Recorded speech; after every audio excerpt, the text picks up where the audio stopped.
So welcome back. Today we have with us Norm Ryder. Norm and I have known each other for quite a few years now. We've worked on issues around public exposure to electromagnetic radiation, such as that emitted from Wi-Fi networks and cellular telephones and such.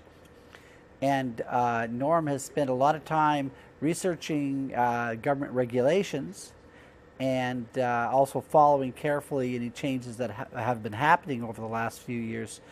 So basically in Canada, electromagnetic radiation is governed by the federal government and through Health Canada and through Industry Canada.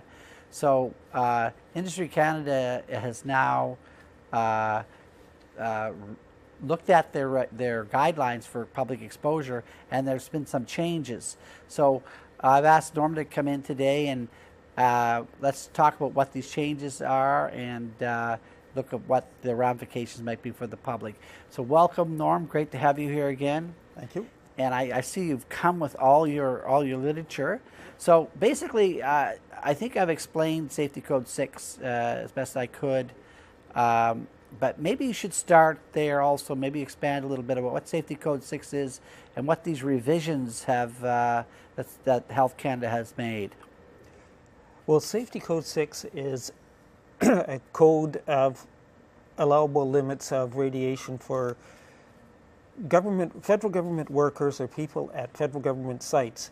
For example, it doesn't cover us here. Also has some very strange things that it looks just at the effect of the thermal effects of radiation, which falls far short of where the problems are. So Norm, I know this, that Safety Code 6 does not cover the general public. Now, how is that? I mean, why are these regulations just used for federal employees? Because the code is designed just for federal government situations, and the provincial government and the municipal governments are falling down in providing any protection. WorkSafe BC does cover a little bit. It covers workers, but that really creates a strange scenario that you have the teachers in a classroom covered by the radiation, but it's okay, you can zap the kids with as much radiation as you want. Mind you, the teachers aren't protected that well because Safety Code 6 is so inadequate in so many ways. Now, what is, we know that these are guidelines, so they're not like strict regulations, but what are these guidelines based upon, and what's their measurement of harm and safety? If it can raise the body temperature or part of the body by 1 degree Celsius in 6 minutes, then they declare that harmful. Now, when you think about it, when you're working, when you're exercising in hot water, your body raises by 1 degree Celsius. The temperature rise really has nothing to do with it. There's something else going on other than just a temperature rise. But they're basing it on that is what causes the problem. So I know, I mean, that always leads us to the issues around harm. And so what is the difference between what their model of harm is, which is some kind of thermal model, and what is the differences between that and, say, what's happening on the ground when people are being harmed by the radiation? Well, where the standard should be is probably about 300 times more protective, just to make that they have found things like blood clumps at much lower levels than what Safety Code 6 does. That Safety Code 6 is probably one of the least protective codes in the world that you can find. Even the City of Toronto has a standard that is roughly 100 times more protective than we are covered in BC. India, Russia, China, I mean, over half the world's population is protected by standards 100 times more protective than what we have here. So do you think those regulations are taking into account not only the thermal effects that we mentioned, but these biological effects seem to occur exposure levels that are much, much less intense than what it actually takes to heat the tissue. Well, those standards are based on what they call protective standards, that they don't find a lot of problems at lower levels, although they do definitely find at much lower levels of radiation can cause biological harm or reactions in people.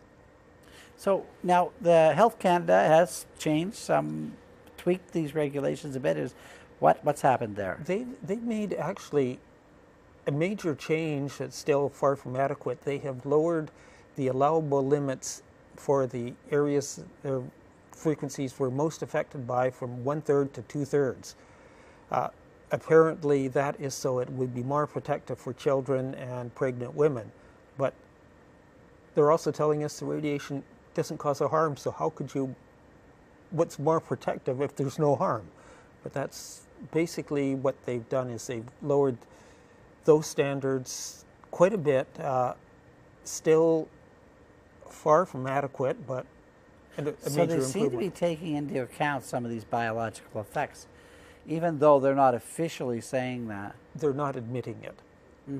It's obvious they're starting to realize there is a problem there. So, okay, so do you think, like projecting ahead now, do you think that Health Canada's now opening up that door a little bit now, or do you think it's just a one-time sort of concession? I think people are beginning to realize that around now there is a parliamentary committee, health committee, studying Safety Code 6. Now, what changes they will come up with and what they'll recommend, I don't know, but they, for the most part, seem to realize that a serious revision of the code is required. So yeah, perhaps maybe those legislators meeting and what's the name of that committee? It's the Parliamentary Health Committee. It's the MPs in Ottawa are discussing it. So I mean, maybe that's the catalyst that's kind of getting Health Canada moving a bit. It is starting to move. There's still a long ways. One of my big issues that hasn't been addressed much is what they call near and intermediate field radiation. It can actually extend out quite a ways from a large antenna for some frequencies up to about 74 feet actually. Yeah. And they can't model that area, that there can be very high spikes of radiation in that area that can cause major harm. That Safety Code 6 just doesn't recognize that issue at all. Because they're basing their guidelines on what we know as far field exposure, I guess. Yes. Yeah. Well, far field that's where that inverse square law comes into effect, and there's a number of other ones that we all know. But in closer, that's a totally different discussion. It's very interesting that it's that large an area. Well, that's one of the worst case scenarios, but it actually could be twice that quite easily. If you lived in an apartment building and you had an array of antennas above you, you might be getting a very intense exposure. So I think that's something that Health Canada has to take more seriously. The only way to check that is to actually send somebody in with a meter and test it. You can't calculate it and guess it. Yeah, so like I know we want to kind of keep this file going. That's why I brought you in today, because when we have things that are happening, I think the public should become aware that there are people meeting, and there are members of Parliament that are concerned about this issue, and that they're working on our behalf. There are some people that are actually doing something good. So thank you so much for coming in, Norman. We're going to have you back again for sure. Okay.